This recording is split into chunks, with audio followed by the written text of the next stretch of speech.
l'évangile de Luc au chapitre 11 et au verset 52. Malheur à vous, docteurs de la loi, parce que vous avez enlevé la clé de la science. Vous n'êtes pas entrés vous-même, et vous avez empêché d'entrer ceux qui le voulaient. Nous lirons aussi dans l'Apocalypse au chapitre 3 et verset 7, écrit à l'ange de l'église de Philadelphie, voici ce que dit le Saint, le véritable, celui qui a la clé de David, celui qui ouvre et personne ne fermera, celui qui ferme et personne n'ouvrira. Nous pourrions encore consulter le Matthieu. Il y a un passage qui est correspondant à celui que nous avons lu dans Luc, Matthieu 23, 13, chapitre 23, verset 13. Malheur à vous, scribes et pharisiens hypocrites, parce que vous fermez aux hommes le royaume des cieux. Vous n'y entrez pas vous-même, et vous n'y laissez pas entrer ceux qui veulent entrer. Amen. Dans le passage, le verset que nous avons lu, le verset 52 que nous avons lu au chapitre 11 de Luc, il y avait quelque chose que nous n'avons pas dans Matthieu, c'est « Vous avez enlevé la clé de la science » ou la clé de la connaissance. Le Seigneur Jésus nous est présenté, et se présente lui-même, c'est lui-même qui se présente dans cette lettre à Philadelphie, dans l'Apocalypse. Il se présente comme celui qui a la clé de David. C'est selon ce qu'a déjà annoncé le prophète Ésaïe, mais ce n'est pas cela qui nous importe maintenant, la clé de David. Et cela pour signifier qu'il est celui qui ouvre une porte au devant d'une âme pour que celle-ci pénètre dans le royaume des cieux, ou royaume de Dieu, dans les réalités, autrement dit, de l'Évangile, et personne ne peut fermer la porte lorsque le Seigneur l'a ouverte pour l'âme qu'il appelle. Mais il peut aussi fermer cette porte, fermer toute porte devant certaines âmes pour rendre vains les efforts des adversaires. Voilà ce que signifie notamment cette mention que Jésus a la clé de David. Il parle lui-même de la clé de la science ou de la connaissance qui ouvre le royaume des cieux. Alors, c'est surtout à ce sujet que nous voudrions nous entretenir cet après-midi. Lorsque nous prenons connaissance, et pour ma part, c'est un peu nécessaire que je le fasse, prendre connaissance de ce que disent les sectes. Il faudra que, dans le cours de cette retraite, je vous précise ce qu'il faut entendre véritablement par secte. Eh bien, il y a des sectes, malheureusement, dans la chrétienté, et ces sectes font apparaître assez souvent une partie de la vérité, un aspect de la vérité. Malheureusement, il y a différentes manières de fausser le message de Dieu, et notamment celle qui consiste à hypertrophier une vérité. Il y a des vérités qui sont saisies par les sectes, c'est vrai, et elles sont hypertrophiées. Mais prenons garde, nous, de ne pas nous écarter nous-mêmes du message du Seigneur Jésus. Et ce message est consigné dans le Saint-Livre, dans la Bible. Il est là fixé dans une lettre pour que, consultée par le Saint-Esprit, bien sûr, cette lettre nous restitue constamment et restitue à notre âme, nous qui voulons être placés devant une porte ouverte, pour qu'elle restitue à notre âme le vrai message dans sa totalité, dans toute sa lumière, le vrai message de Christ. Et c'est alors que nous serons certains de ne pas nous-mêmes tomber dans le travers de la secte. Il faut dire une chose, c'est que, malheureusement, dans la chrétienté, et j'englobe ainsi par ce mot tout ce qui s'est dit, s'est fait en tant que, mettons, Église, tout ce qui a voulu se nommer Église depuis le commencement de notre ère, depuis que le Seigneur Jésus a quitté cette terre, jusqu'à maintenant. Malheureusement, le message du Seigneur Jésus n'est pas restitué dans tout son, je dirais, dans tout son volume et dans toute sa réalité. Et nous allons le voir. Quand on écoute, on lit par exemple les écrits du monde à venir, le monde à venir, bon, vous ne savez peut-être pas ce que c'est pas la peine, mais s'il y a des émissions qui portent ce timbre, le monde à venir, ou la pure vérité, c'est la même chose, qui est dirigée en Amérique par un certain Herbert Armstrong. Eh bien, quand on prend connaissance de ce qu'ils disent, on s'aperçoit que ils ont bien compris, ils ont vu que le message du Seigneur Jésus avait été insuffisamment transmis et que la clé de la science, effectivement, avait souvent été dérobée. Ils l'ont vu. Mais ce qu'ils donnent pour remettre toutes choses en place est peut-être bien plus mauvais encore que ce qui a pu avoir cours pendant les âges du christianisme. Alors, faire pire, ce n'est pas une solution. Il faut évidemment rester attaché à la Bible, attaché aux saintes Écritures. Là, véritablement, il y a un commencement et une fin, et ce livre est clos par le Seigneur Jésus dans l'Apocalypse, ne rien y ajouter et ne rien en retrancher. Celui qui ajoute, celui qui retranche, sera l'objet d'un châtiment. Ne rien ajouter, ni ne rien retrancher. Et d'aucuns vous diront, mais ça c'est pour l'Apocalypse. Voilà déjà une première déformation de la vérité. Si l'on lit sincèrement la Bible, si on la connaît, on s'apercevra que dans toute la Bible, il y a là cette même consigne, ne rien ajouter et ne rien retrancher. Et puis, bien sûr, consulter la Bible par le Saint-Esprit.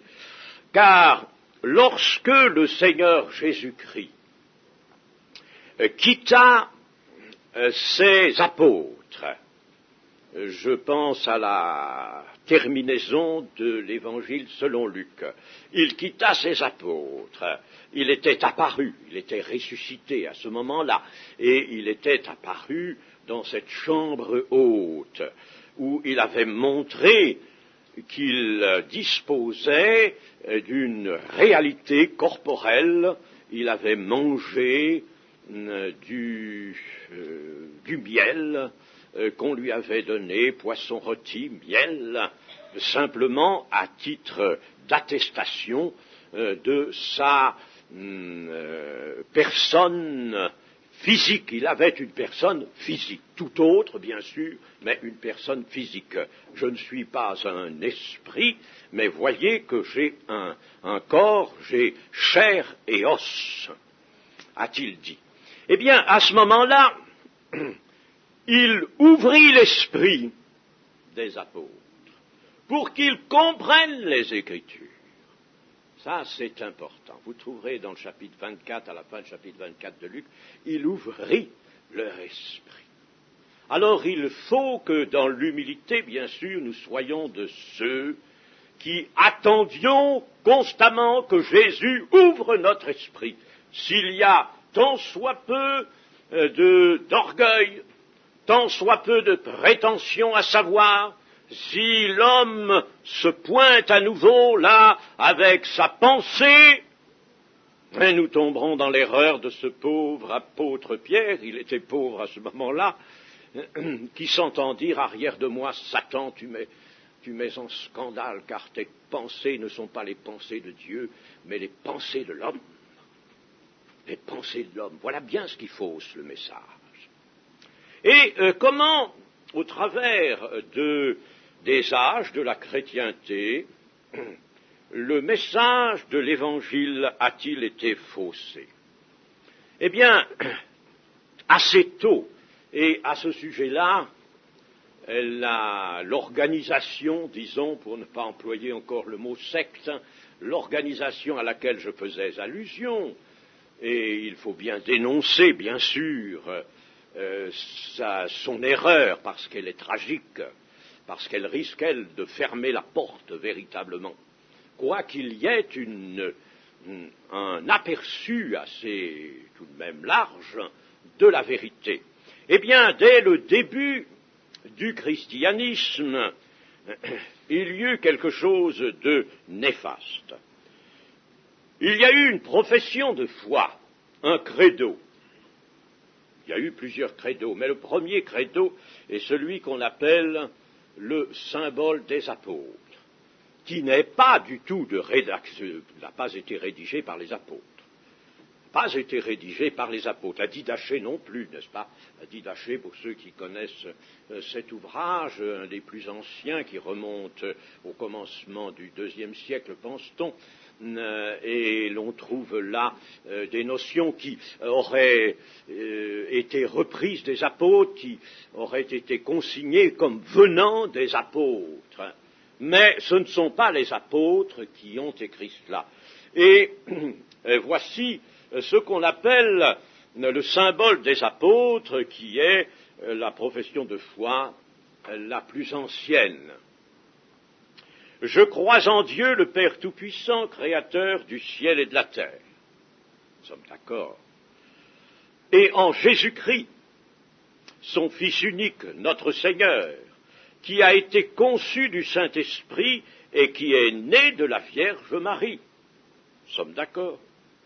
Il a souffert sous Ponce Pilate, il a été crucifié, il est mort, il a été enseveli, il est descendu aux enfers, il est descendu dans les infera, plus exactement, en latin, ce qui veut dire dans les lieux inférieurs de la terre, c'est-à-dire là, sur la terre, où tout est bouleversement et péché, non pas dans les enfers. Bon, enfin, ça, c'est... laissons cette chose. D'ailleurs, ça a été exprimé, ce symbole a été surtout exprimé en latin, et on a traduit ici infera par enfer. Le troisième jour, il est ressuscité des morts. Il est monté au ciel, il s'est assis à la droite de Dieu, le Père Tout-Puissant. Il viendra de là pour juger les vivants et les morts. Nous sommes d'accord. C'est évidemment très général, mais enfin nous sommes d'accord. Je crois au Saint-Esprit, je crois la Sainte Église universelle. Pour le catholicisme, on a mis le qualificatif catholique, ce qui signifie d'ailleurs universel. Je crois à la Sainte Église universelle, la communion des saints, la rémission des péchés, la résurrection de la chair et la vie éternelle, nous sommes d'accord. à part les enfers, la descente aux enfers, nous sommes d'accord sur cette profession de foi, ce symbole des apôtres. Nous sommes d'accord. Eh bien, malheureusement, ce symbole des apôtres ne traduit pas du tout le message du Seigneur Jésus. Il me dit, mais enfin, nous sommes d'accord. Oui, nous sommes d'accord. Mais il ne traduit pas le message du Seigneur Jésus. Pas du tout. Alors là, c'est navrant, n'est-ce pas? Et l'Église a marché pendant des siècles avec ça. Et c'est ce qui fait qu'aujourd'hui,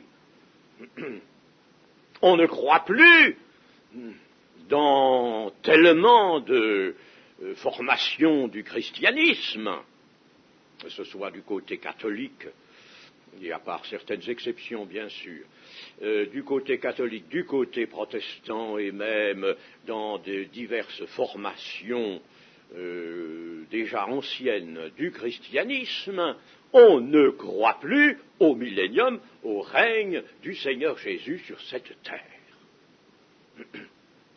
Alors, c'est l'origine, on est là. Où avez-vous trouvé ici la mention du royaume de Dieu? Où est-elle? Alors, il faut aller la chercher, penser qu'elle est peut-être dans cette Église universelle, mais l'Église n'a jamais été le royaume de Dieu. Alors, le royaume de Dieu n'est pas là. Et le Seigneur Jésus, qu'a-t-il fait? Il a prêché le royaume de Dieu. Alors, voilà ce que certaines formations récentes, certaines institutions comme celle que je rappelais, la pure vérité d'Amérique, là, Herbert Armstrong, est parti en guerre là-dessus, n'est-ce pas? Ah, le royaume de Dieu, le royaume. Eh bien, nous allons prêcher le royaume de Dieu. Mais alors, il prêche un royaume de Dieu tout à fait déformé. Vous voyez comme c'est véritablement pénible tout cela, comme il y a là des difficultés, et comme nous devons être humbles devant Dieu pour dire Seigneur, ouvre notre esprit pour que nous comprenions les Écritures et la puissance de Dieu. Les Écritures et la puissance de Dieu. Le royaume de Dieu est absolument absent du symbole des apôtres, et qui remonte aux premiers âges de la chrétienté.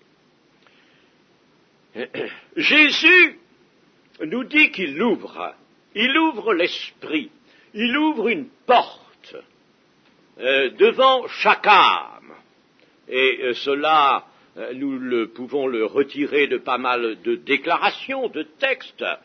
Jésus livre un secret. Il a un secret. C'est bien simple, il l'appelle lui-même un mystère. Un mystère. Je leur parle en parabole parce qu'il vous a été donné à vous, mes disciples, de connaître le mystère du royaume des cieux. Mais à eux, non, la porte est fermée. Il vous a été donné à vous de connaître le mystère. Il y a un mystère, un secret que révèle le Seigneur Jésus, et qui est le porte-parole de Dieu. Il est la parole de Dieu, oui, dans sa nature. Mais je dis qu'il est venu sur terre en tant que porte-parole de Dieu. L'Épître aux Hébreux nous dit, après avoir parlé dans les temps anciens par ses serviteurs les prophètes, Dieu maintenant parle par le Fils. Il parle par le Fils. Et le Seigneur lui-même de dire, la doctrine que je vous annonce n'est pas de moi, mais de celui qui m'a envoyé. N'est pas de moi. Jésus dira, ce n'est pas de moi. Oh, puissions-nous véritablement être dans cette position-là que nous présente le Seigneur pour lui et pour nous, que notre doctrine ne soit pas de nous, mais de celui qui a envoyé Jésus et qui maintenant nous envoie, nous aussi, si petits que nous soyons dans ce monde. Ainsi, le Seigneur a un secret sur la vie, sur la mort. Et ce secret qui est apporté à l'humanité comme une révélation de Dieu, ce secret a surtout pour thème, disons, a essentiellement pour thème le royaume de Dieu. Royaume des cieux, l'expression est surtout celle de Matthieu, royaume de Dieu plutôt celle de Luc, mais les deux choses sont identiques. Royaume des cieux veut dire davantage royaume dont le mystère vient des cieux, dont le contenu vient des cieux, c'est un royaume qui vient des cieux, c'est un royaume qui ne se forme pas sur la terre, il se forme dans les cieux. Ça ne veut pas dire qu'il ne viendra pas sur la terre. Royaume de Dieu, c'est la même chose, un royaume qui vient de Dieu. Jésus annonce le royaume des cieux ou le royaume de Dieu, c'est le but de ses enseignements. Il dira par exemple au commencement de son ministère, le royaume des cieux est proche. Puis nous lisons, nous avons beaucoup de déclarations dans les évangiles. Par exemple, celle-ci, il allait de ville en ville, de village en village, prêchant et annonçant la bonne nouvelle du royaume de Dieu. La bonne nouvelle du royaume de Dieu. Est-ce que nous prêchons, nous, la bonne nouvelle du royaume de Dieu? Si nous prêchons la bonne nouvelle du royaume de Dieu, nous prêchons le message du Seigneur Jésus. Mais alors, n'allons pas faire du royaume de Dieu ce qu'il n'est pas, bien sûr. Et il faut que nous restions véritablement attachés aux paroles du Seigneur. Un homme qui voulait le suivre, le Seigneur de dire, toi, va annoncer le royaume de Dieu. Va annoncer le royaume de Dieu. La mission qu'il donnera aux 12, puis aux 70 en Israël, sera d'aller annoncer le royaume de Dieu. Dites, le royaume de Dieu est venu. Et puis, alors, chassez les démons, guérissez les malades, ressuscitez même les morts, dans un double sens. Voilà ce que vous avez à faire. Voilà la mission de l'Église. Elle est là, la mission de l'Église.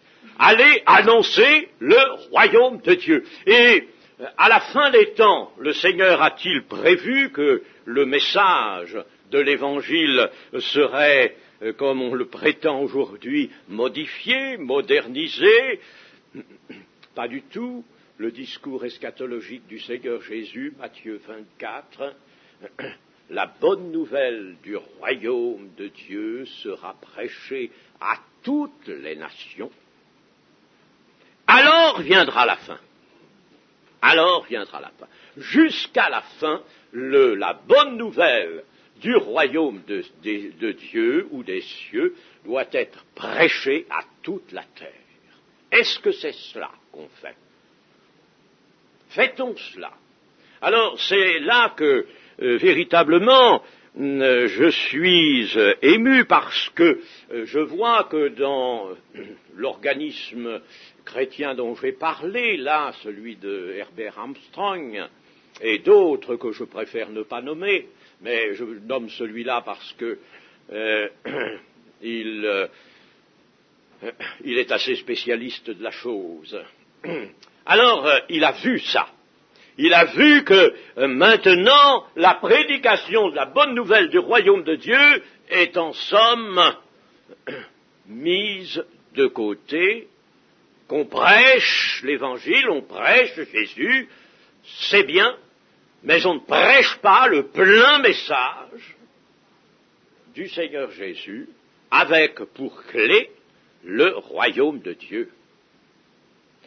À l'Église, à tous les disciples de tous les temps, que dit le Seigneur? Quelle est sa consigne? Cherchez premièrement le royaume et la justice de Dieu. Et toutes autres choses, le Seigneur s'en occupe, il y pourvoira. Cherchez premièrement vous, cherchez le royaume et la justice de Dieu, parce que le royaume ne va pas sans la justice. Cherchez le royaume et la justice de Dieu. Tendez-vous vers cela. Par conséquent, connaissez mon message sur le royaume de Dieu. Connaissez que le message de l'évangile, la bonne nouvelle, est la bonne nouvelle de quoi? Du royaume de Dieu. Alors, c'est quelque chose, n'est-ce pas, évidemment, qui mérite attention. D'où que viennent les leçons, il faut savoir les prendre. Mais bien sûr, pour nous retrouver notre équilibre, retrouver vraiment notre voie, nous tenir dans notre voie, nous avons cela. Nous avons cela. Et le livre lui-même nous dit que si nous nous tenons attachés aux paroles du Seigneur, nous ne pourrons pas dévier. Mais il faut toutes les paroles, ne pas hypertrophier un aspect particulier de la vérité, mais les voir tous, voir la vérité dans tous ses contours, la vérité entière, elle fait un d'ailleurs, et savoir aussi bien regarder pendant un moment un certain côté de la révélation que, dans un moment suivant, l'autre côté. Voilà ce qui fera l'équilibre. Il ne faut pas que, en somme, nous trouvions dans l'Écriture un seul verset, une seule proposition, de laquelle nous soyons obligés de dire ça, je le laisse de côté, je ne comprends pas, ça ne marche pas très bien avec la doctrine que j'ai en moi. Alors si ça ne marche pas, c'est que ta doctrine est fausse.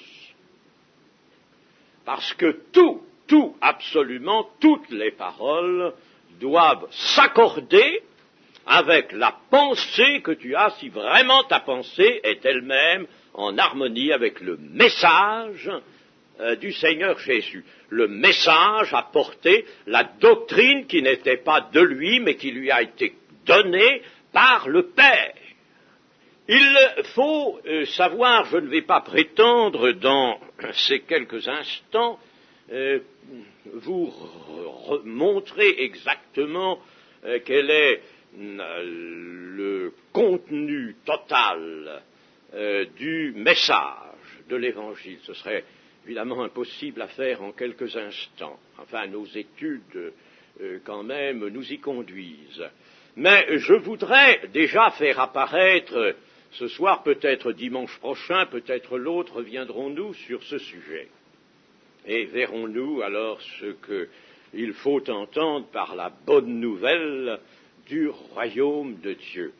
Mais il y a une chose que, malheureusement, la chrétienté a évincée et évince toujours, en fait, mais assez souvent aussi dans sa pensée, c'est que la terre actuellement est déjà un royaume. Et le Seigneur Jésus a dit, mon royaume n'est pas de ce temps-ci, de ce siècle-ci. Il n'a pas dit que mon royaume n'est pas d'ici-bas, comme on traduit, ce qui est déjà une falsification. Ce qui veut dire, mon royaume, il est simplement dans le ciel, il ne sera jamais là. C'est une falsification. Mon royaume n'est pas de ce siècle-ci, mais du siècle à venir, oui. Dans ce siècle-ci, il faut savoir qu'il y a un royaume, et que ce royaume est celui de Satan. Nous sommes dans le royaume de Satan. Et nous sommes, nous, disciples du Seigneur Jésus, en révolte contre le royaume de Satan. C'est tellement vrai que lorsque Satan est véritablement, alors là, très proche des conseils qui gouvernent certaines nations, alors là, il évince, la Bible il évince l'Évangile, il persécute non seulement les chrétiens, mais la Bible elle-même. Voyez ce qui se passe dans les pays de l'Est, par exemple, desquels nous avons de larges informations. La persécution, les tribulations. Pourquoi? Parce que nous sommes dans le royaume de Satan. Nous y sommes, même si dans notre nation nous jouissons encore, et que le Seigneur permette que cela dure, de la liberté de nous réunir, liberté de prêcher l'Évangile, liberté de prier, liberté de baptiser. Ces libertés-là sont refusées dans d'autres pays. Eh bien, malgré cela, nous n'en sommes pas moins dans le royaume de Satan. Le royaume de Satan est d'ailleurs désigné explicitement dans plusieurs textes. Il nous est dit, par exemple, que le monde entier est sous la gouverne du malin. Le monde entier est soumis au malin. Et puis, Satan lui-même, lors de la tentation du Seigneur Jésus, lui dira, lorsqu'il l'aura conduit sur le haut des portiques, qui étaient dans l'aplomb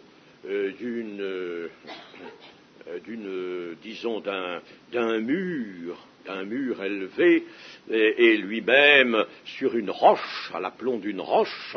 Il y avait là une grande hauteur, et Satan disait à Jésus, « Si tu es le Fils de Dieu, jette-toi de là. » Et il citait l'Écriture. Il est écrit que des anges te porteront sur leurs mains de façon que ton pied ne heurte pas, que tu ne te blesses pas. Eh bien, Satan dira aussi à Jésus, en définitive, puisqu'il n'obtient rien, aucune satisfaction, alors il dira, eh bien tu vois ces royaumes-là, tu les vois. Vois ces royaumes, regarde la terre. Tout cela m'appartient. Domination et puissance m'a été donnée sur la terre. Jésus ne conteste pas. Et Satan, alors de prétendre, prosterne-toi devant moi, et tout cela, je te le donne, car j'ai le pouvoir de donner ces royaumes à qui je veux. Vous voyez, n'est-ce pas, que Satan parle vraiment en maître, et qu'il est maître sur cette terre, il est appelé le Dieu de ce siècle, le prince de ce monde. Nous sommes dans le royaume de Satan, et ça c'est une réalité dont on a essayé de s'éloigner. Je dirais même qu'on l'a entièrement supprimé, maintenant. Entièrement supprimé. Allez demander à certains qui sont membres d'une grande église de tradition, une église officielle, allez demander à beaucoup, mais est-ce que véritablement le monde est le royaume de Satan? Ils vous riront au nez. Ça, je l'ai tenté, cette expérience. Ils vous riront au nez, au royaume de Satan. Mais non. Alors, on a écarté cela. Et si l'on a écarté ce fait, car c'est un fait, que la terre est le royaume de Satan, alors il n'y a plus de place pour la prédication de la bonne nouvelle du royaume de Dieu. Que vient faire cette bonne nouvelle du royaume de Dieu d'un autre royaume qui vient des cieux, si déjà on ne reconnaît pas qu'ici il y a un royaume? Alors on va dire, mais le royaume de Dieu, mais il est déjà maintenant sur la terre, il va s'affirmer les choses. On le croyait beaucoup cela au commencement du XIXe siècle. Et on a beaucoup tablé sur les progrès, les progrès fabuleux qu'accomplissait la science, pour dire, vous voyez, mais l'âge vraiment d'or arrive, et quand l'âge d'or sera arrivé, ce sera le royaume de Dieu. Ce sera là, il vient, il se prépare, il est là, le royaume de Dieu. Et vous voyez comme tout le message, par conséquent, a été faussé. Le message n'est pas là. Sur la terre, il y a maintenant le royaume de Satan. Et nous savons que Satan est comme un lion rugissant qui cherche qui il va dévorer. Nous savons que Satan va introduire sur la terre bientôt son homme, ce faux Christ, cet antichrist, et nous croyons que c'est un homme. Là encore, le message est faussé, parce que on vous dira, on écrira, et je l'ai lu, on écrira que l'antichrist, mais non, c'est un type d'homme, l'homme, mettons, vraiment athée. Voilà ce qu'est l'impie, l'antichrist, maintenant, dans notre temps. Mais dire que l'antichrist sera un personnage qui viendra, oh, mais non. Évidemment, n'est-ce pas, l'incrédulité pénètre partout, elle produit cette apostasie dans le christianisme lui-même, au sein du christianisme, cela est bien connu. Ainsi donc, Satan va introduire bientôt son homme, et il va l'introduire avec puissance. J'ai déjà dit, et je le répète cette année, que les termes qu'emploie l'apôtre Paul pour nous parler de cet avènement, ce sont les propres termes qui servent à signaler, annoncer la venue et l'avènement du Seigneur Jésus. Épiphanéia, parousia. L'épiphanie, l'éclat de son avènement, par exemple, c'est l'épiphanie de sa parousie. Épiphanéia, parousia. L'épiphanie, c'est l'apparition surnaturelle. La parousia, c'est le retour en gloire. C'est par ce mot que l'on qualifiait l'arrivée, après grande victoire éclatante, d'un général romain en tête de ses légions et qui passait sous l'arc de triomphe. Eh bien, on emploie ces termes pour l'Antichrist. Et Paul nous dit cet Antichrist va apparaître par l'action de prodiges mensongers, de grands prodiges mensongers, et l'on voudrait maintenant prétendre que nous ne sommes plus dans le royaume de Satan. Nous y sommes. Nous sommes dans le royaume de Satan, et ceux qui réfléchissent un peu, qui regardent ce que devient la société humaine, peuvent en convenir. Alors, il est important que nous sachions cela, que nous recueillions de la révélation de Dieu ce fait que nous sommes dans le royaume de Satan et que nous sommes étrangers et voyageurs en ce temps, sur cette terre. Et si, alors,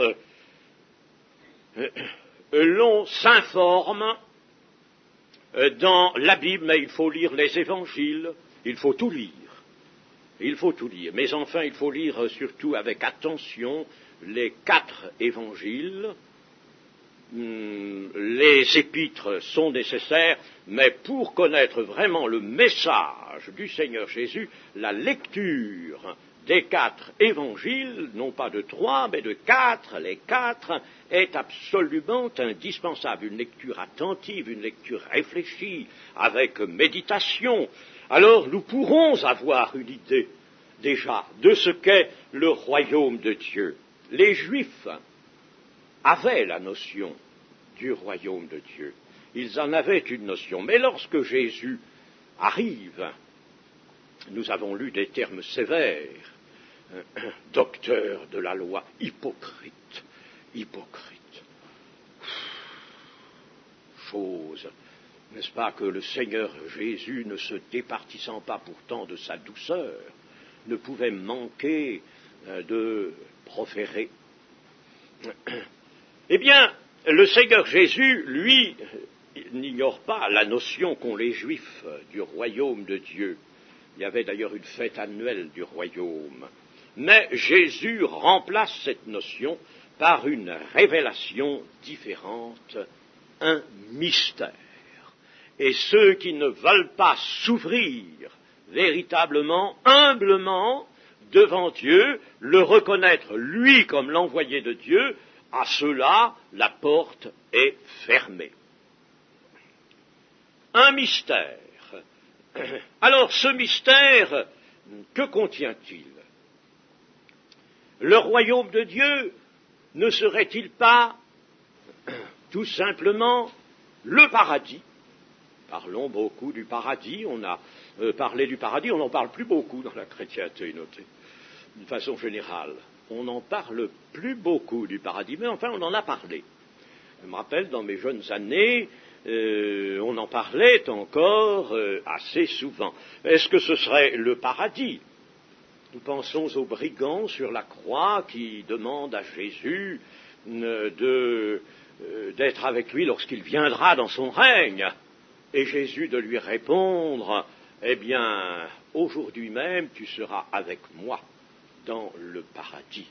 Donc, nous voyons que le royaume de Dieu que le Seigneur a annoncé n'est pas étranger à ce qui nous est montré aussi comme étant le paradis. Bien, mais est-ce là tout le royaume? Ah, il y a là, n'est-ce pas déjà, une réalité que contient la bonne nouvelle du royaume de Dieu, c'est certain. Nous pensons à cette parole du Seigneur Jésus qui disait « Il en viendra du nord, du sud, de l'est, de l'ouest, et tout cela, il en viendra de partout sur la terre, et tout cela se mettront à table avec Abraham, Isaac et Jacob dans le royaume des cieux, dans le royaume de Dieu, se mettront à table. » Il y a un festin, donc, Jésus nous présente la réalité de cette manière. Et puis, le Seigneur, en quittant cette terre, a dit aux disciples, « Il y a plusieurs demeures dans la maison de mon Père. Si cela n'était pas, je vous l'aurais dit, je vais vous préparer une place. » Il y a des demeures. Plusieurs, ça veut dire beaucoup de demeures. Il y a beaucoup de demeures dans la maison de mon Père. C'est bien. Il y a là donc une réalité, sans aucun doute, qui est contenue dans la bonne nouvelle du royaume de Dieu. Mais est-ce tout? Ah, cela, non pas. C'est là, justement, qu'il ne faut pas commettre l'erreur de s'arrêter. Tout n'est pas dit là. Car nous allons trouver alors d'autres déclarations et d'autres textes qui nous montreront que le Seigneur doit, lui, revenir sur cette même terre et y régner. Ah, voilà, n'est-ce pas, des déclarations qui sont formelles, qui d'ailleurs correspondent à tout ce que les prophètes ont dit et que Jésus n'annule pas du tout. Il n'y a pas un iota, pas un trait de lettre qui puisse être supprimé de tout ce qui a été écrit avant que Jésus ne vienne. Nous pensons à la transfiguration. Et la transfiguration, c'était cette circonstance où le Seigneur Jésus se montre en son jour, en son avènement. Il avait dit, quelques-uns de vous ne mourront pas qu'ils l'aient vu paraître le royaume de Dieu dans toute sa puissance. Et le royaume de Dieu par essence, c'était Jésus transfiguré, Jésus en son jour. Et 3 disciples, Pierre, Jacques et Jean, ont vu le Seigneur. Pierre en atteste dans sa première épître, il atteste de ce qu'il a vu sur la montagne de la transfiguration. Et puis, nous avons l'avènement du Seigneur Jésus qui est annoncé clairement lorsque le Fils de l'homme viendra avec tous ses anges, il s'assiera sur le trône de sa gloire. Quel est ce trône? Mais l'ange Gabriel l'a dit à Marie, tu lui donneras le nom de Jésus, il sera grand, il s'assiera sur le trône de David, son père. et il régnera sur la maison de Jacob éternellement, et son règne n'aura point de fin. L'ange a dit cela à Marie, c'était capital, c'était important. Le Seigneur Jésus nous dit qu'il viendra s'asseoir sur le trône de sa gloire, que les nations comparaîtront devant lui, et qu'il jugera, qu'il différenciera les brebis des boucs. Et puis, le Seigneur a parlé aussi de la palingénésia, ce nouvel engendrement. Le mot, dans nos traductions, a perdu de sa force. La palingénésia, nouvel engendrement. Le Seigneur, lorsqu'il viendra et s'assiera sur le trône de sa gloire, alors à ce moment-là, toutes choses seront transformées par cette palingénésia. Toutes choses deviendront nouvelles sur cette terre. La terre retrouvera sa splendeur passée d'avant la chute, d'avant la malédiction. Cette terre sera rénovée. Pierre aussi le prêche dans son premier message. Pierre n'oublie pas, lui, de prêcher la bonne nouvelle du royaume de Dieu. Il prêche la palingénésia, le nouvel engendrement. Jésus est retenu pour un temps dans le ciel, mais le ciel va le redonner. Et il va le redonner quand? Au rétablissement de toutes choses. Nous oublions tout ça a été tronqué, tout ça a été retiré, et dans nos milieux évangéliques, nous avons cela, bien sûr, mais attention, nous sommes en voie de le perdre.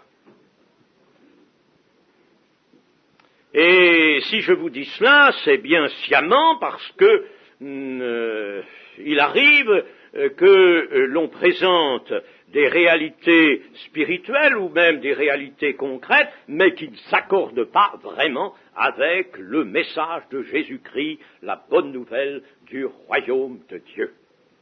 Alors, cet après-midi, je ne vous en dirai pas davantage, parce que cela nous mènerait trop loin, mais nous pouvons conclure.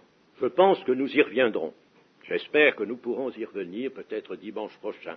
Mais nous pouvons dire que le royaume de Dieu, le Seigneur Jésus l'a présenté comme une réalité céleste, oui, mais cette réalité céleste n'absorbe pas tout le message. Une réalité céleste. Puis il l'a présenté, alors longuement, comme une réalité actuelle. Le royaume de Dieu est au milieu de vous. Le royaume de Dieu, vous le cherchez, est au milieu de vous. Une réalité spirituelle. C'était le Seigneur Jésus. Où il est même au-dedans de vous. On peut traduire comme cela dans Luc 17. Est au-dedans de vous, au milieu de vous. Le royaume de Dieu, donc, a été présenté par Jésus comme une réalité spirituelle et actuelle. Et actuelle. Alors là, dans cette partie du message, il y a bien sûr tout le processus de la conversion à Jésus-Christ. Tout ce processus, n'est-ce pas, la foi, l'appel, la repentance, la régénération des cœurs, la rédemption de l'âme, n'est-ce pas, tout cela est là. Tout est là, l'Église est là, réalité spirituelle et actuelle. L'Église n'est pas le royaume de Dieu, elle est, je préfère employer ce terme, les prémices du royaume de Dieu, elle est le temps de préparation au royaume de Dieu. Et enfin, Jésus nous a présenté une troisième réalité qui a place aussi dans la bonne nouvelle du royaume de Dieu, c'est la réalité future et la réalité terrestre de ce royaume. Alors, si ces trois réalités sont réunies avec tout ce que le développement, bien sûr, qu'elles obtiennent dans les Écritures, nous avons le message de Jésus. Nous avons le message de la bonne nouvelle du royaume de Dieu. Le voilà le message. Le voilà, dans son entier. Retirez-en quelque chose, le message est faussé. Si vous retirez la réalité terrestre parce que, aujourd'hui, les hommes de la civilisation du XXe siècle ont peut-être bien du mal à s'imaginer que la Terre va être transformée et que le Christ va régner là. Eh bien, si vous retirez ça, vous n'aurez jamais véritablement à vous les autres réalités. Les trois réalités se tiennent et composent ensemble la bonne nouvelle du royaume de Dieu. Et ça, c'est l'Évangile, la bonne nouvelle du royaume de Dieu, l'Évangile, il faut tout prendre.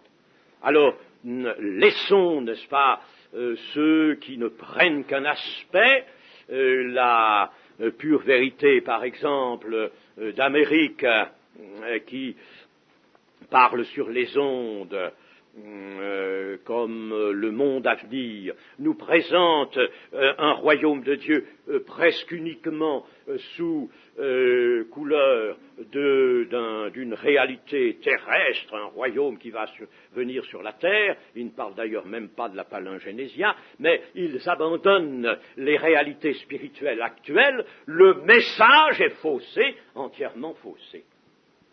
Veut-on spiritualiser, comme on l'a fait assez souvent, spiritualiser et ôter tout ce qui est prophétique dans ce message du Seigneur Jésus pour la terre, alors, là encore, le message est faussé. Mes amis, comme véritablement il faut avoir au cœur une véritable passion, j'emploie ce mot, je l'emprunte à un auteur, mais c'est le mot qu'il faut peut-être, une véritable passion de la vérité. Un véritable attachement à la vérité. Non pas à soi, non pas à ce qu'on a pu penser. Si une pensée nous est venue et ne cadre pas avec l'ensemble, rejetons-la. Et il faut avoir vraiment cet attachement à la vérité pour être dans la vérité, pour pouvoir vraiment aimer, connaître le Seigneur Jésus, la connaissance du Seigneur Jésus et de son message. C'est si grand, c'est si magnifique, c'est si beau, et c'est ça la vie qui maintenant nous veut, la vie de Jésus qui veut nous saisir. L'apôtre Paul dit, j'ai été saisi par le Seigneur Jésus. Moi je l'avais saisi, mais lui m'a saisi aussi, que nous soyons saisis si nous acceptons qu'il est le chemin, la vérité et la vie.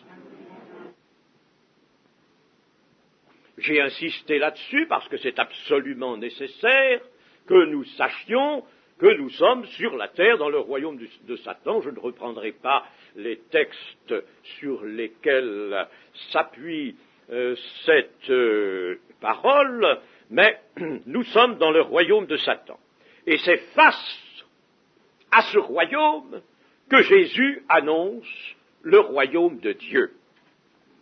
Actuellement, famille de Dieu en marche derrière le bon berger vers sa destinée éternelle. Voilà ce qu'est l'Église, une famille de Dieu en marche derrière le bon berger vers la destinée éternelle. L'homme naturel, nous est-il enseigné dans l'Évangile, ne peut entrer dans ce cortège en marche qu'est l'Église corps de Christ, sauf si quelqu'un naît d'eau et d'esprit. Je ne reprendrai pas le texte de Jean 3, 5, cet entretien de Jésus avec Nicodème. Personne, s'il ne naît d'eau et d'esprit, ne peut entrer dans le royaume de Dieu. Cette naissance d'eau et d'esprit se fait par une mort à soi, par une repentance et dans une union avec le Christ par le moyen de la foi. Donc, sur ce plan-là, rien n'est à changer. L'Église a conservé cette partie du message, nous l'avons aussi, mais il semble bien qu'elle ait pris toute la place et que l'on ait laissé, abandonné la réalité future et terrestre du royaume de Dieu. Jésus prêche le royaume de Dieu et veut que cette prédication soit portée jusqu'au terme de l'Église dans toutes les nations. Et Jésus de dire, alors viendra la fin.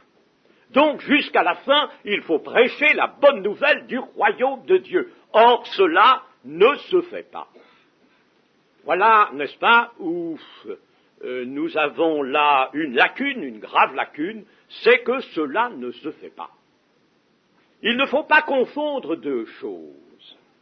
Si l'on veut véritablement se placer dans la vérité, dans la lumière du Seigneur, vous voyez combien nous avons besoin de lire et de relire en le méditant l'Évangile, c'est-à-dire tout le Nouveau Testament et même l'Ancien. Nous avons besoin, en somme, de lire notre Bible et de la méditer systématiquement. Donnons du temps à cela. Ce ne sera pas du temps perdu, celui-là. Donnons du temps. Nous n'en donnons pas suffisamment de ce temps. Et il y a même parmi nous, même dans ce milieu évangélique de Pentecôte, il y a des ignorances. Je les découvre assez souvent et elles sont véritablement attristantes et graves pour les personnes qui ignorent un aperçu quelquefois, tout un aspect très large et important du message de Dieu. Ne pas confondre le ministère actuel du Christ sur l'Église comme chef suprême. Je vais vous relire dans Éphésiens 1, 22, 23, Éphésiens, il a tout mis, Dieu a tout mis sous ses pieds, et il l'a donné pour chef suprême à l'Église, qui est son corps, la plénitude de celui qui remplit tout en tous. Il a tout mis sous ses pieds et il l'a donné pour chef suprême à l'Église. Jésus est chef suprême, ce qui nous est redit dans l'Épître aux Colossiens. Et il ne faut donc pas confondre ce ministère glorieux du Seigneur en tant que chef suprême de l'Église.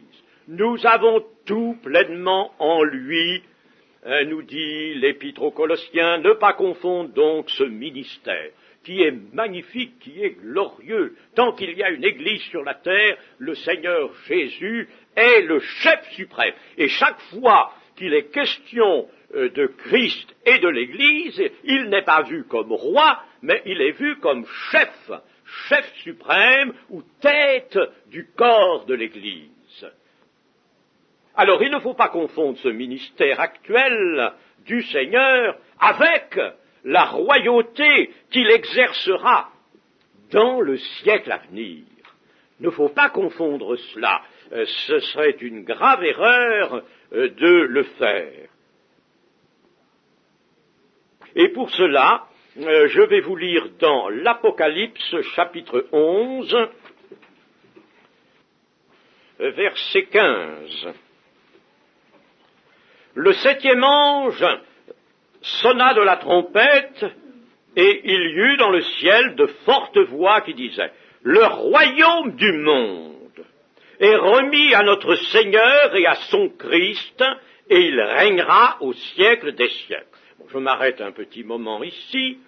Le royaume du monde est remis. C'est un moment solennel où Dieu remet le royaume du monde à Christ. Donc, jusque-là, le royaume n'avait pas été remis. Pour la bonne raison que dans son ministère de chef suprême de l'Église, le Seigneur exerce toujours la souveraine sacrificature. Elle est indispensable pour maintenir l'Église. Cette souveraine sacrificature, il nous en est parlé essentiellement dans l'Épître aux Hébreux, il est là pour intercéder auprès de Dieu, intercéder pour tous ceux qui lui appartiennent, il maintient l'Église. L'Église, qui malheureusement est loin d'être entièrement pure, sainte, irrépréhensible et sans tache, comme elle est appelée à le devenir, et c'est aussi Jacques qui nous dit que nous avons un avocat dans le ciel. Et le Seigneur Jésus est notre avocat dans le ciel. Par conséquent, c'est lui qui, moyennant bien sûr la repentance, moyennant que le cœur des chrétiens sache se briser et s'humilier, et alors il est là pour pardonner les péchés sur la base du sang. Donc il exerce toujours la souveraine sacrificature. Je n'ai pas tout lu dans l'Apocalypse. Je reviens à l'Apocalypse chapitre 11 et au verset 16. Et les 24 anciens qui étaient assis devant Dieu sur leur trône se prosternèrent sur leurs faces et ils adorèrent Dieu en disant: Nous te rendons grâce, Seigneur Dieu Tout-Puissant, qui est et qui était, de ce que tu as saisi ta grande puissance et pris possession de ton règne. C'est à ce moment-là que le Christ prend possession du règne. Les nations se sont irritées et ta colère est venue, le temps est venu de juger les morts, de récompenser tes serviteurs les prophètes, les saints et ceux qui craignent ton nom, les petits et les grands, et de détruire ceux qui détruisent la terre. Et le temple de Dieu dans le ciel fut ouvert, et l'arche de son alliance apparut dans son temple, et il y eut des éclairs, des voix, des tonnerres, un tremblement de terre et une forte crainte. Donc c'est à ce moment-là que véritablement le Seigneur Jésus-Christ prend possession du royaume. Et ainsi se fait l'accomplissement de toutes les Écritures. S'il n'en était pas ainsi, il y a quantité de prophéties dans l'Ancien Testament et même dans le Nouveau qui resteraient sans accomplissement, privées d'accomplissement. Or, le Seigneur nous a dit que tout s'accomplirait.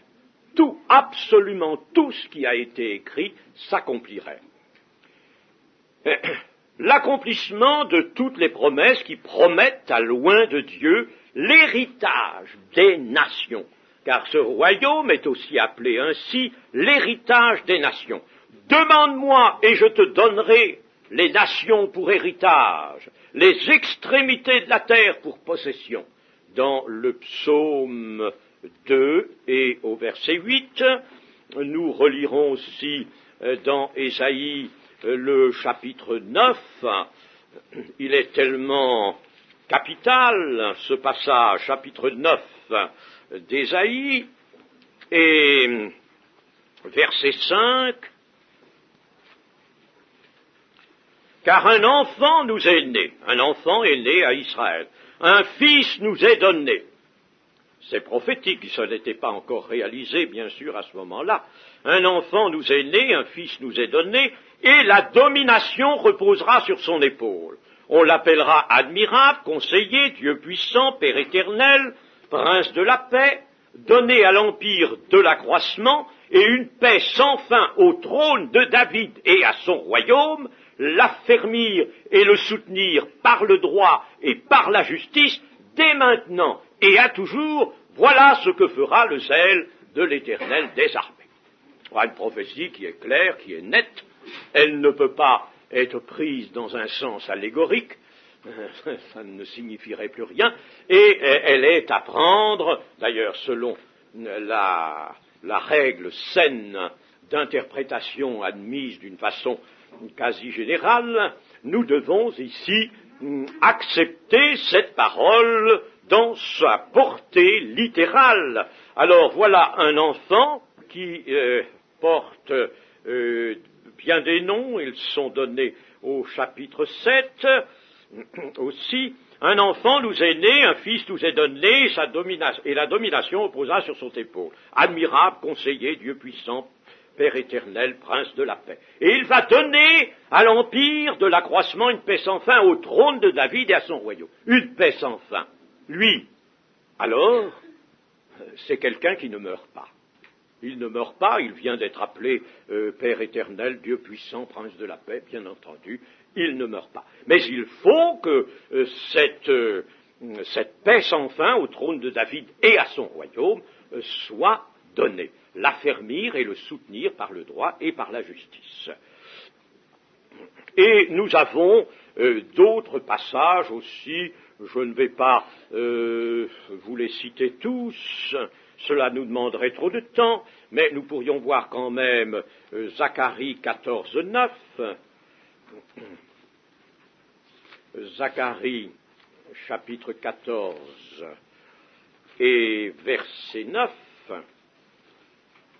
L'Éternel sera roi de toute la terre, en ce jour-là, l'Éternel sera le seul éternel, et son nom sera le seul nom. L'Éternel, ici, c'est la traduction du tétragramme hébreu Yahvé, Yahvé, et nous savons que ici, Yahvé s'applique au Messie, par conséquent, à Jésus-Christ. Ainsi, Jésus-Christ sera roi de toute la terre. En ce jour-là, l'Éternel sera le seul, il sera le seul et son nom sera le seul nom. Tout le pays deviendra comme la plaine de Géba à Rimmon. Il y aura une modification de la topographie du lieu. Et Jérusalem sera élevée, elle restera à sa place. Voilà des choses qui doivent s'accomplir. Daniel aussi voit ce royaume venir, et il voit le Fils de l'homme qui reçoit le royaume des mains de celui qui est, dit-il, l'ancien des jours. Bien des prophéties, par conséquent, resteraient inaccomplies si il n'y avait pas la venue du royaume de Dieu sur la terre. Ainsi, le royaume de Dieu demeure entièrement à venir, et sa manifestation interviendra à la fin des temps lors du retour en gloire du Seigneur Jésus-Christ.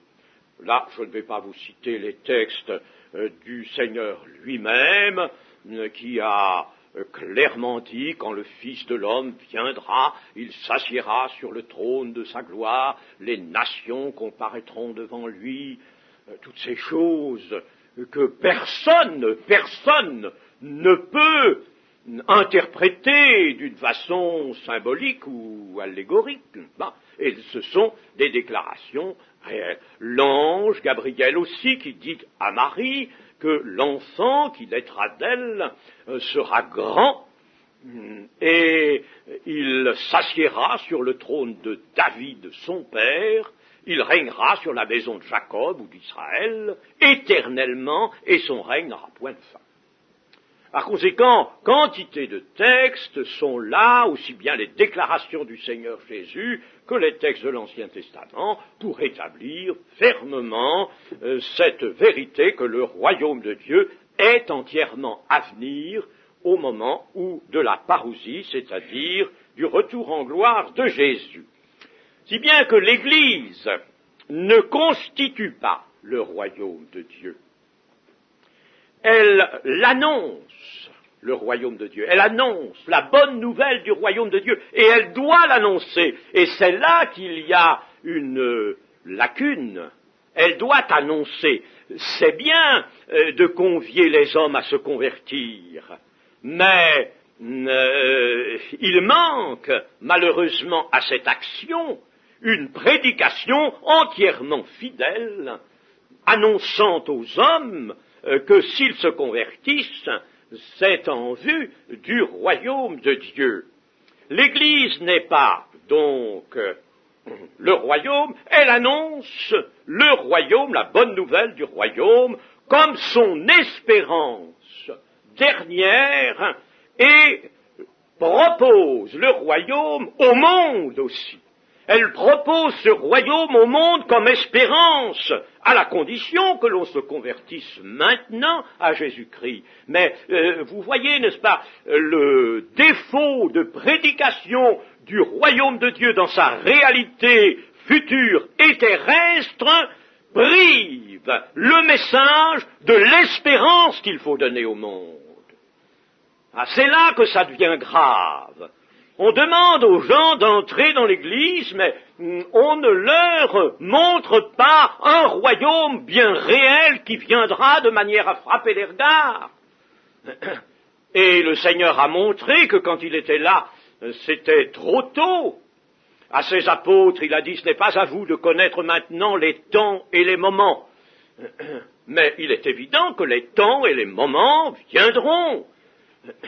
Et si l'on ne prêche pas le royaume de Dieu dans sa réalité future, on annonce au monde une bonne nouvelle qui n'en est pas une, selon Dieu. Et alors, le monde ne sait pas, le monde manque, en somme, de ce qui complète, de ce qui parfait le message qui lui est destiné. En somme, l'Église doit annoncer un monde nouveau, dans lequel elle convie les hommes à entrer maintenant, par la foi en Jésus-Christ, mais à entrer dans le monde nouveau. L'évangile de la bonne nouvelle du royaume de Dieu, c'est donc la proclamation de la décision souveraine de Dieu de se donner une nation sainte. Pourquoi une nation? Pourquoi ce mot est-il employé et repris de l'Ancien Testament? Une nation sainte, un peuple acquis, pour constituer un royaume de sacrificateurs. Aussitôt passé le temps de la patience de Dieu, ce royaume ne peut qu'être manifesté. Maintenant, le royaume, à travers la prédication de l'Évangile, le royaume vient vers l'homme et il le sollicite. À chacun de savoir s'il appartient ou non au peuple du royaume maintenant. Il faudra pour cela qu'il en discerne le mystère. Le mystère, Jésus, dans Matthieu 13, a parlé du mystère du royaume des cieux. Il vous a été donné à vous, mes apôtres, mes disciples, de connaître le mystère du royaume des cieux. À eux qui ferment leur cœur, cela ne leur a pas été donné. Donc il faudra que l'homme qui veut entrer dans le monde futur, dans le royaume de Dieu, discerne le mystère du royaume de Dieu, se repente, pour ensuite porter sa foi sur le roi. Et il porte sa foi sur le Seigneur Jésus comme sur le roi. Nous pourrons lire, mettons, ici, dans l'évangile de Jean, chapitre 18, verset 36. « Mon royaume n'est pas de ce monde, répondit Jésus.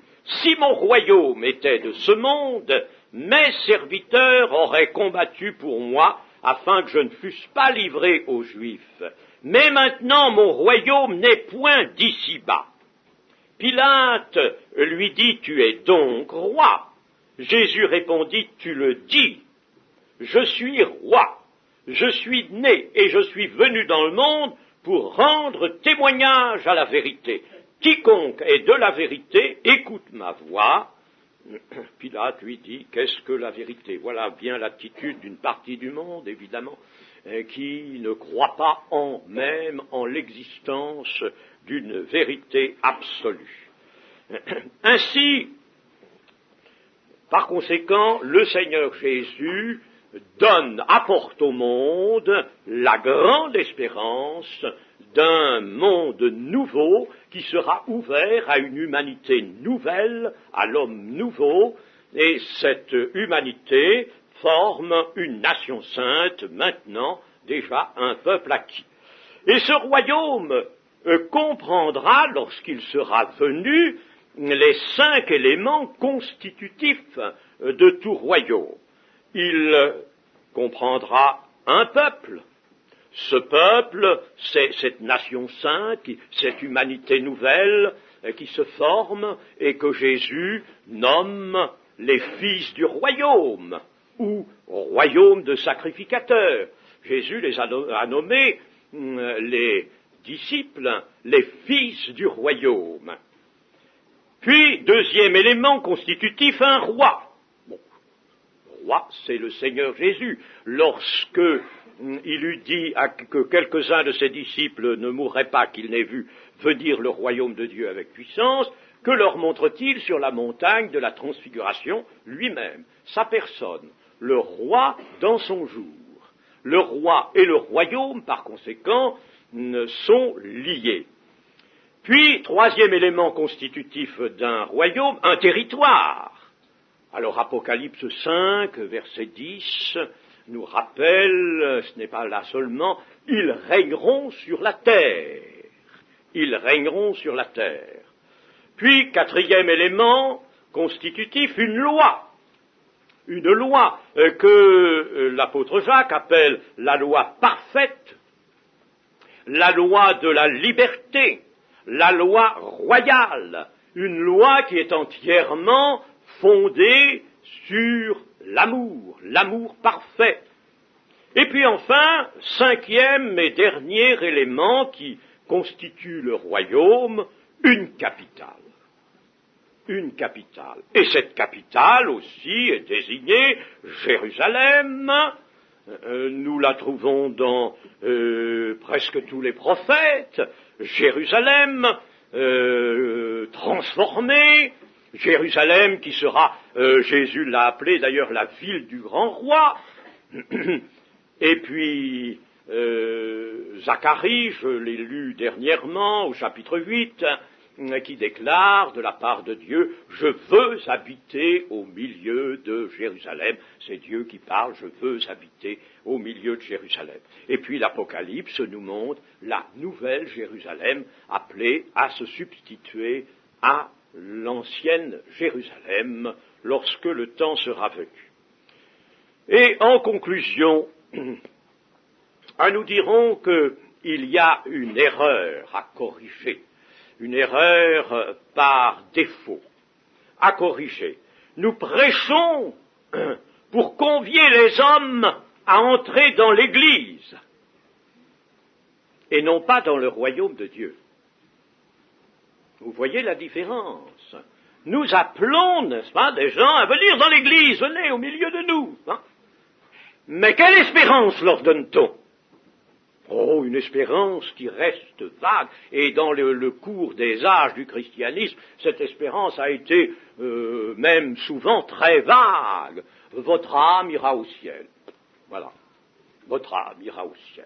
Mais ce n'est pas ce que Dieu a voulu. Dieu sait bien que nous sommes des hommes, de faibles hommes, et qu'il faut nous présenter une espérance charpentée, une espérance objective, il faut quelque chose d'objectif. Dieu est très objectif, Dieu est réaliste, plus que les hommes.